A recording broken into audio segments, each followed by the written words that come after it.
President of Film and Strategic Programming. Cate Blanchett is one of my favorite performers to watch. She's absolutely electric. She's internationally celebrated and the recipient of 2 Academy Awards. She's appeared twice at BAM, first in the title role of Hedda Gabler and as Blanche Dubois in A Streetcar Named Desire, a portrayal that brought striking freshness and immediacy to an iconic role. She was co-artistic director and co-CEO of the Sydney Theatre Company, along with her husband Andrew Upton, and was named Goodwill Ambassador by the United Nations High Commission for Refugees. She's also a vocal advocate for gender equity in the film industry. Thank you so much for tonight's honour, and I only wish that I could be in that extraordinary space at BAM and thank you all in person.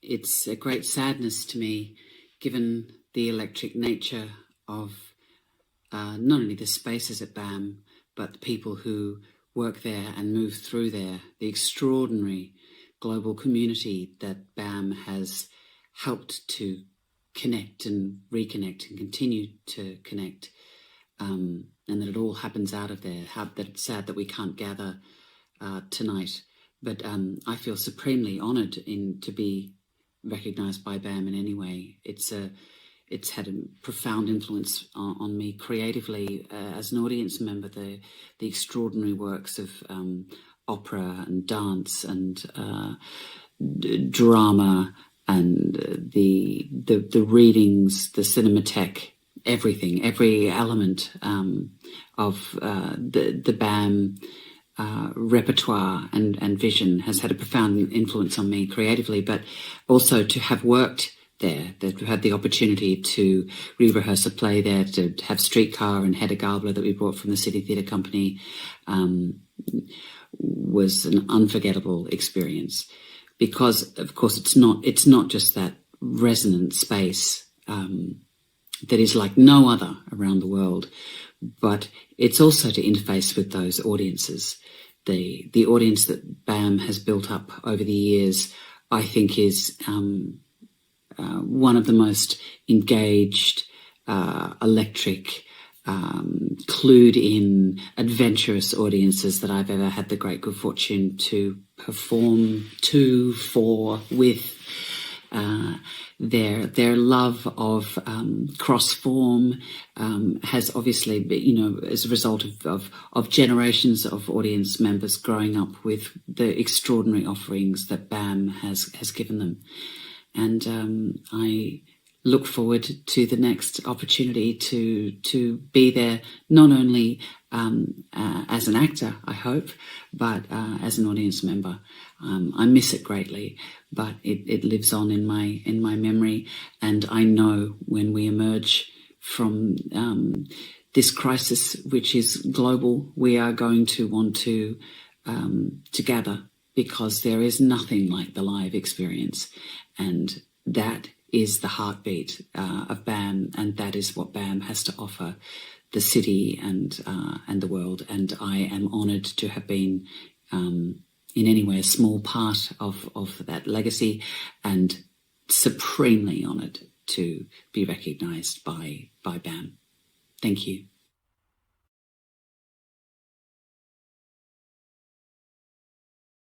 Hi everybody. I want to say thank you first. It feels amazing to be honoured by BAM. I was so looking forward to being there in person. I remember when the first thing I did when I found out was I emailed Kate and tried to encourage her into a trouser competition. Who could wear the best Kate Hepburn-esque trousers? Of course she would win the competition, but I wanted to get it started. Anyway, it was not to be. I am wearing sweatpants, like most of you at this moment. it felt wonderful to be honoured by BAM, because I am not a New Yorker, but I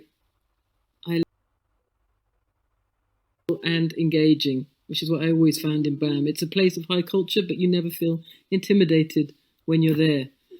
And so it was a great evening. And afterwards there were questions. And I remember, because I was feeling very sorry for myself, that I so wanted to answer whatever question came to me with, I just lost all my possessions in my apartment, burnt down. But just out of this strong feeling of not wanting to ruin this evening at BAM, I didn't say it. And I didn't say it all the way through the signings, and I didn't say it at all.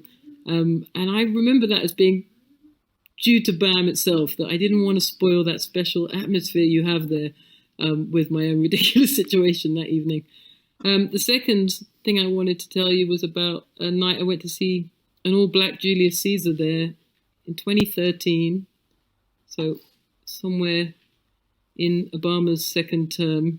A friend of mine was in it, and it was really one of the greatest nights I've had at the theatre, in terms of all it gave me to keep inside myself about the nature of power and what power does to people if they keep it long enough, what jealousy of power will bring to pass.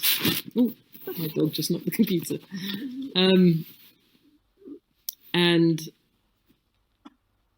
what power will do unchecked. It was a beautiful production. It was thrilling to see it cast in that way, with so many echoes it brought forward of American power, the Caribbean, African power. I'd never seen Julius Caesar in quite that light before, and it was like watching a new play. And that's another gift that BAM gave me. And now this honour this evening. So I thank you, BAM. I wish we were there in person. I wish I was wearing some extraordinary Hepburn-esque pants that just blew Blanchett out of the water, but none of those things have come to pass, and we will never know which one of us looks better in pants. I mean, obviously we know, but we can continue to dream. Thank you, BAM, and hi, everyone.